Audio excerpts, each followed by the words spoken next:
All right, welcome back, everybody. This is going to be another video about Argo Workflows and rather Argo Flows. And last in the last video, we made some progress, but we only got so far. I'll straight away jump into what we had covered earlier quickly and what the plan for today is. So I'll switch to my screen share and let me bring up Chrome as usual. So what I did in the meantime was to create a few issues.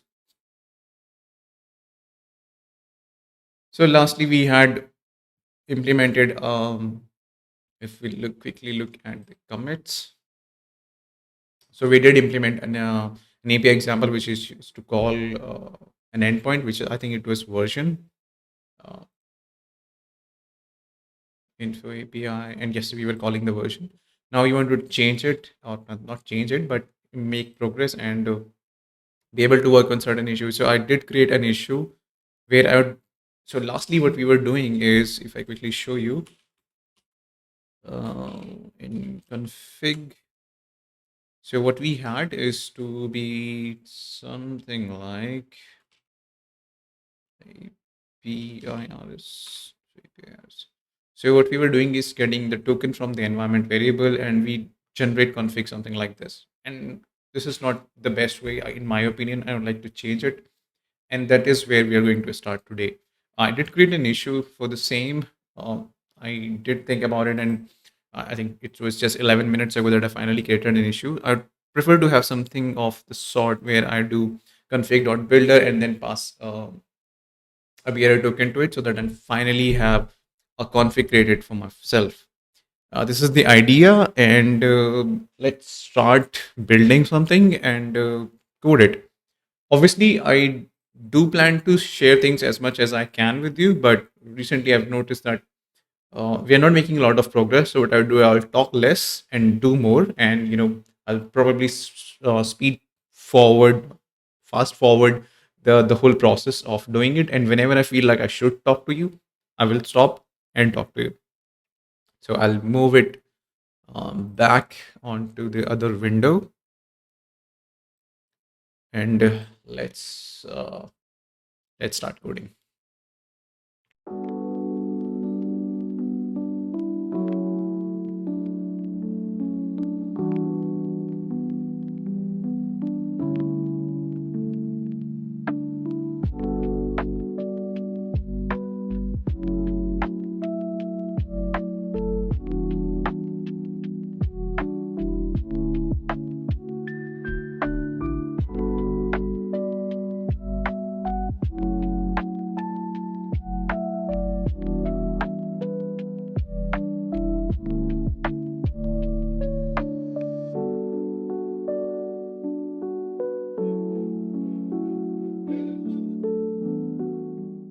All right, so I've just finished writing the draft, or rather the first version of the config builder. And what I've done is that the config now has three options, as it was earlier as well. But instead of calling it the base part, I've called it host, and I've changed it. Also changed the name of the default uh, uh, base path to default host, which is going to be HTTPS, localhost, and whatnot. Now, uh, at the same time, what I've done is on the config, when you create a config, you can use new, which will give you the one with base, the one with defaults, where the bearer token is absolutely nothing. It's basically none. But if you want to have or be able to pass the bearer token and other options, you need to use the builder. So you should do config builder, config colon builder, and then which will give you a config builder, which will in turn give you multiple options like um, like setting the host name. It will also give you an option to set the bearer token. And let's quickly jump into save this. And if I may go back to API info API example, we can now change this to be a lot more elegant. So we will have CFG, which is going to be now as config. And we can have builder, which returns a config builder. And then we can do as in our It's gonna be bearer token, which now uses the token, uh, and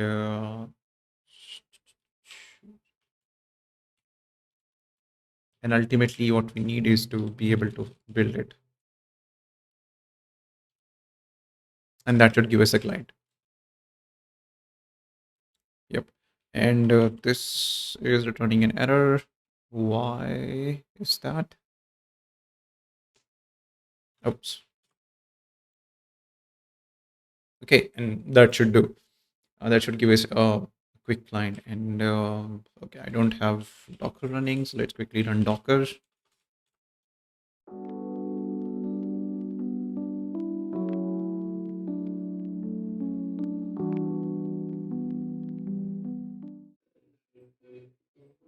So I do have the Docker running and the Argo server is up. Let's do a quick check. And yep, it's up. Let's do a kubectl put forward onto the service. And now we should be able to run cargo, the example that we want to run, cargo run example info API. Fingers crossed. It failed for some reason. The certificate is not trusted. Yes, because we need to allow it to be able to bypass it. Okay, so let me fix it in just a minute.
All right. So I had to make a few changes to be able to accept invalid certificates, and that required quite a lot of effort. Not a lot of effort, but considerable effort. So here it is. Let me show you real quick.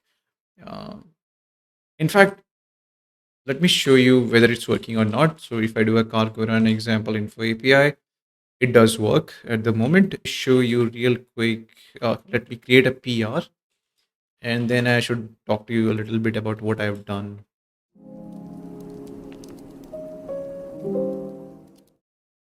All right, so let me show you the pull request. That will make it a lot clearer. So what I have done is this. Uh, if I go to files and me open it wide open.